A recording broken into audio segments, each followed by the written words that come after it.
Proffessors is brought to you by TrollandToad.com, MTGMintCard.com, CardHorder.com, and Jiffy's Photo and Baseball Cards. Shards of Alara is here and known, and it looks extremely tasty, so have your mouse on the order button at TrollandToad.com, MTGMintCard.com, and CardHorder.com, or support the show and head on down to Jiffy's Photo and Baseball Cards today.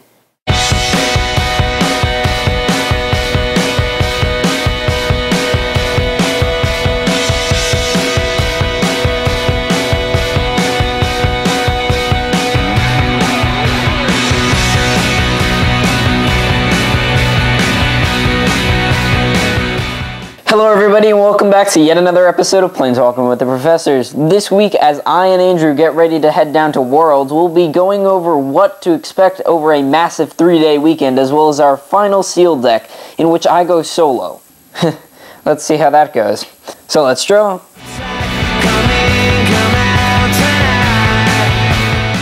So Worlds is quickly encroaching thanks to a little help from TrollandToad.com, MTGMintCard.com, CardHorder.com, and Jiffy's Photo and Baseball Cards. My parents, my summer job, and viewers like you. But let's cut the cheese and get to the cake. And this time, the cake is most certainly not a lie. So here's what's going down at Worlds. At about 11:30 on Friday, I will mysteriously disappear into a dark alleyway behind the school. Then I'm gonna ride off into the night after donning the bat suit. Seriously though, at 11:30 we're headed for the airport, where we should arrive at 1 or so.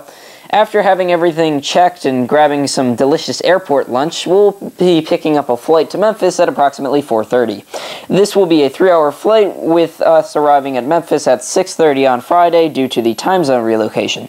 Then at 8, we'll arrive at the convention center, and you can bet I'll be with my camera in hand, filming the best of the best, getting some artist interviews, magic designer comments, and who knows, maybe even a message from Richard Garfield himself.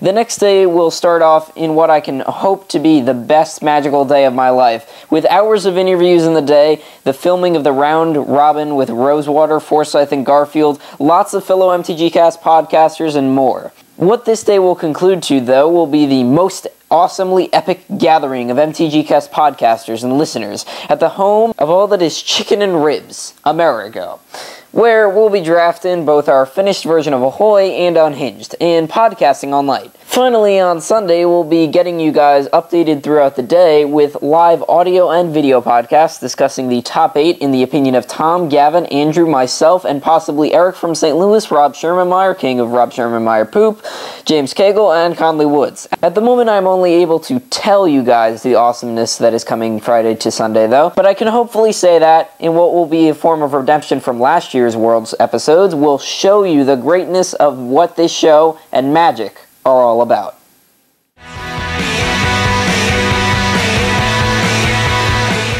So looking at what we've got here, we definitely have some impressive bombs in white, and an incredible removal suite in red, and some stuff in green.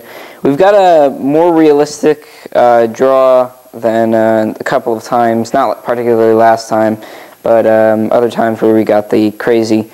I also consider splashing black, because we have a lot of black stuff here, including the Fleshbag Marauder, even if it is just a Cruel Edict, and the Scavenger Drake, which, well, it doesn't have evasion it does have evasion, but not evasion from removal. It does have the flying. So, also Bone Splinters, Viscera Dragger, I've always been a bit of a fan of, not as much, but Onyx Goblet. Then we, of course, have the Fatestitcher, but that's about it for blue, really, because the Resounding Waves are very iffy. You're very rarely going to get to the 8 mana. The Serpent, the Sculptor, the Adept, the Protomatter Powder, the Couriers Capsule, yeah, but it's not really, I don't really foresee splashing blue in it. Also, if we want to go white, green, red, then we're definitely going to want to go just white, green, red for the Wild Nacatl and the Quasali Ambusher. The Nacatl, for the fact that it can be a 3/3 on turn 3, so pretty often a 3/3 on turn 4, but considering you just paid 1 mana to play it, that's still pretty impressive. Of course, we do have the fixing for Grixis, but that will require us to play blue and black, but we don't really want to do that here. And if we want to splash blue for Bant, that's not that exciting. So, yeah. Both of our lands are pretty much out of the question for right now. The Minion Reflector not even close. I've tried playing with that card. It's horrible. The Hindering Light, I mean, it's nice at times, but not at this point. The Wave Skimmer even, it does bring up Splashing Blue again, and it brings it closer, especially with the Fatestitcher, with the ability to get your Jungle Weaver to tap and untap to force or something like that, or Feral Hydra even, but I don't really foresee playing these. So for right now, we're going to say, yeah, we're going to go Naya. And but we're just going to sort by playables just in case. Other than these, because we're pretty much cut out. But the Rockcaster Platoon, we're going to say yes to. The Gustrider Exuberant, that's a maybe for right now. The Guardians of Akrasa is a yes right now. Oblivion Ring is yes. Marble Chalice is maybe.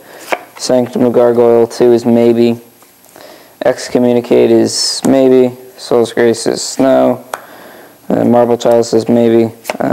Yoked Plowbeast possibility. Knight-Captain of Eos, definitely in there. Akrasan Squire is good. Fatestitcher.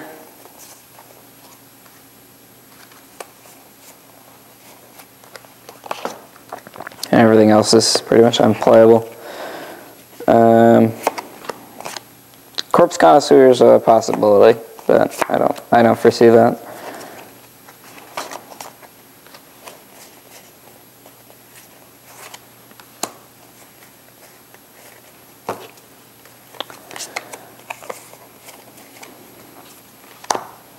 That's what we're going to see in black, I believe. The Rock Slide Elemental, definitely. The Thunder Thresh Elder, not the Dragon's Herald, not the Mountaineer. The Magma Spray, Dragon Fodder. And Cure Real Ogre's a possibility. The Thorn Thresh Viashana, Dragon Fodder, Hissing Iguanar. The Redranet 2 is a possibility. Skeletons are both maybes for right now. Topan Aesthetic's a possibility. Naya Battle Mage seems like it's going to be in. And I'm pretty sure we're going red, green, white right now. So Naturalize more for the sideboard than a maybe for the main board. But we're just going to put that in for now.